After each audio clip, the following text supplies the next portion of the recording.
Well, hey there everyone, Aaron here. Welcome to another episode of Gideon's Tactical. Today we're doing a review and field test on our second hatchet to the Gideon's Tactical channel. We've already reviewed the Kershaw Camp Axe, and now we're reviewing the Fiskars X7. This is a Finnish, made in Finland, Finnish little hatchet for you that comes in at a very inexpensive $25. Got a high carbon steel head, fiberglass handle, comes with a little sheath. I mean, really a little workhorse for you guys. And as you're about to see here as we go through the field tests and give you some basic specs on this thing, I think this is going to be one of the best bangs for your buck on the market. So let's go ahead, jump out there, begin to thrash on this sucker, and we'll give you some basic specs, and we'll wrap up the review, and you'll see how much I like the Fiskars X7.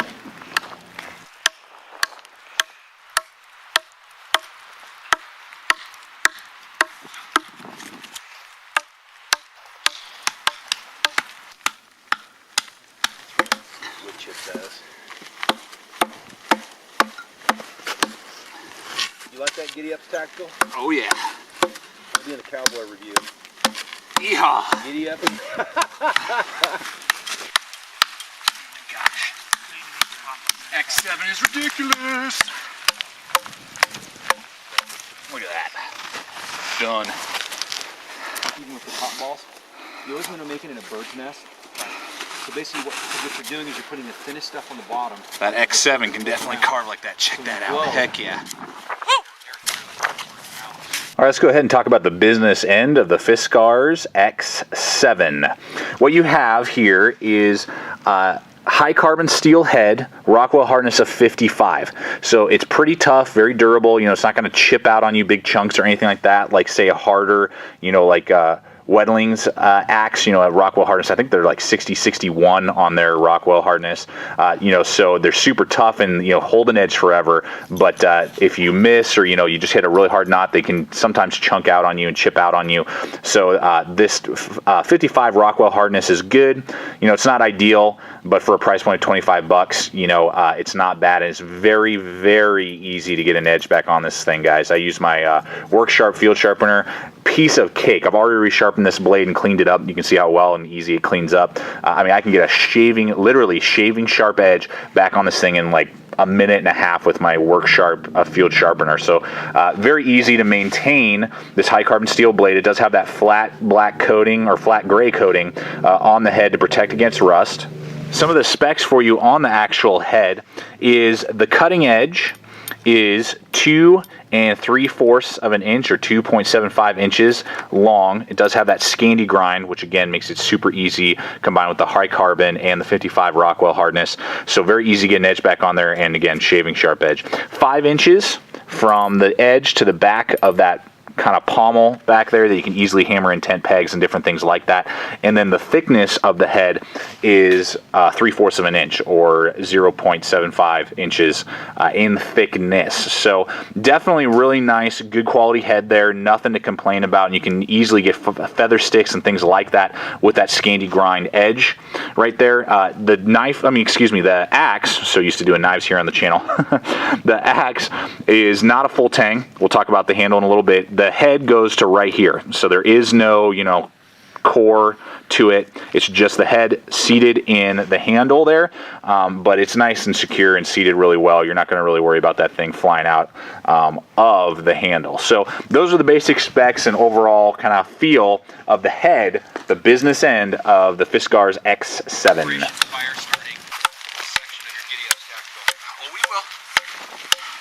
Next week, or no, not next week, first week of March is the techniques, the techniques for blades, and then I'll wait like another month and do a technique for fire, like all the different ideas for fire and techniques for fire. Oh, dude. What's that? Oh my gosh. All right, I'm sold. That is insane.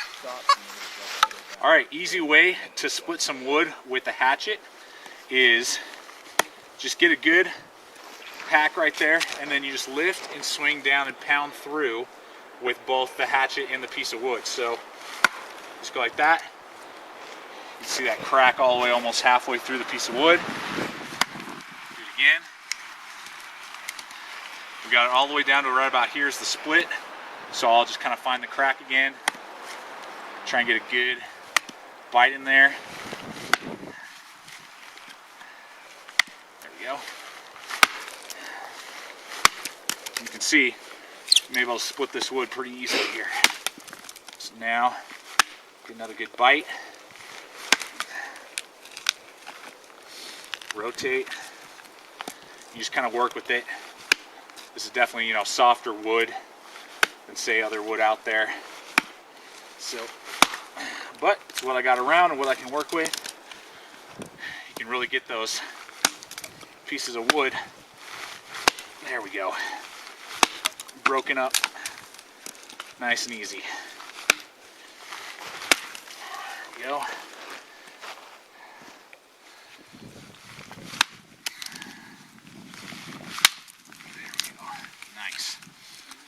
All that kindling right there, just split that sucker right open. All right, so let's go ahead and look at the sheath here on the Fiskars X7, and all their Fiskars sheaths come like this. It's a polymer plastic design, comes with a handle here, no belt loop or belt attachment on the back, so you are either just gonna have to obviously hold it to carry it to your place, or easily, you know, paracord, other type of lashing points, make a little sling for it, and just go through this little hand loop right here. Then you just take your axe and slide it. Has this little lip right there into place. Seats nice and snug. Then you got this orange little snap. Twist it, locks into place. A little bit of a rattle, but it's very secure. It's not going to come out. Very, very nice and secure. And that'll last a lot longer than a lot of those other sheaths out there, particularly for the price point. Again, right around 25 to 30 bucks for this Hatchet. I mean, that's a really nice design. Then you just take it, pop the little latch open, tilt out, there you go. So that's the sheath on the X7.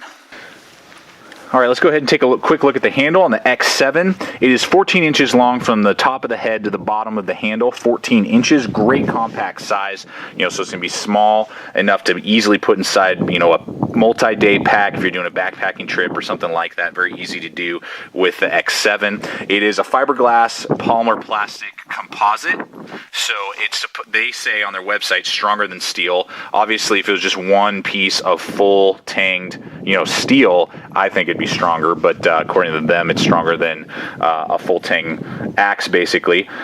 So I've never heard of any complaining of people having these handles snap and break off on them or anything like that. You know, it's very, very tough, durable stuff.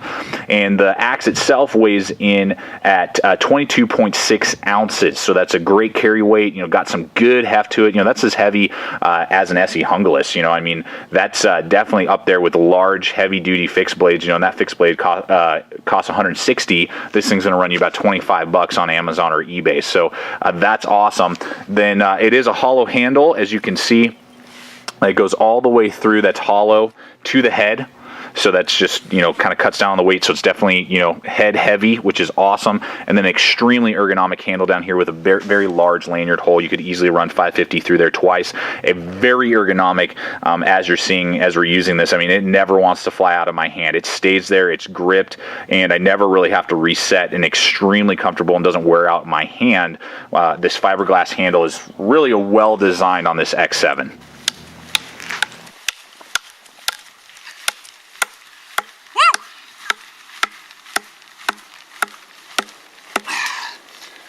I love with this X7 how the handle is designed in such a way.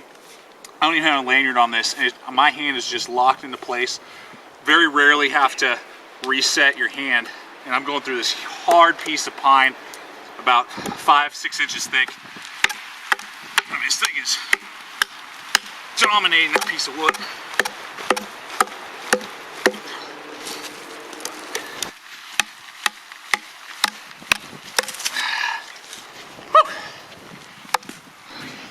All right, so let's go ahead and wrap up this review on the X7 from Fiskars. And I got to tell you guys, as you have been able to see throughout this video, extremely impressed. Very, very impressed with this Scandinavian-made hatchet. I think it's going to be great for you backpackers, you know, just around your home if you just need to split some, you know, kindling and wood.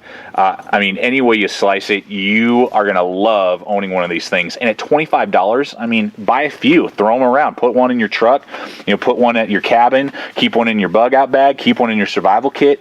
I mean, it's really a no-brainer. And if you're asking yourself, okay, well, you've already done the Kershaw versus this one, the Kershaw Camp Axe, I'm going to say the Fiskars all the way. I definitely got deeper cuts in. You can see here, I just wanted to show you the guys, I kept the little tag. Chops 3 times deeper is what they brag.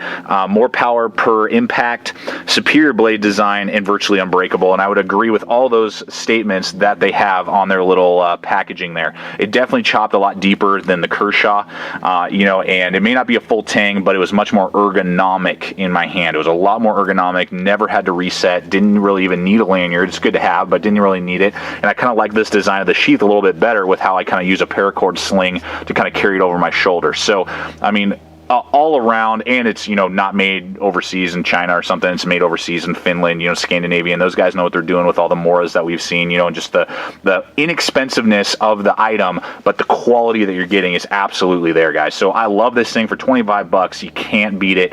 And if you're not really willing to throw down the big money, you know, on a big blade like a BK9 or an SP51, you know, around 80 bucks, $25, this is basically going to do almost all the same chopping tasks that those big knives will do. It just won't baton like those big knives do. So, you know, kind of pick your poison. Big blades versus little hatchets. You know, I haven't quite decided, you know, how I'm feeling yet. I definitely dig this. I'm definitely going to keep this one. I'm going to buy a few of these things, you know, and just throw them around the house, throw them around the survival kits, and use them and abuse them, man, because they're definitely workhorses for the price point. So thanks everybody for watching. Stay equipped, stay prepared, and we'll see you out there.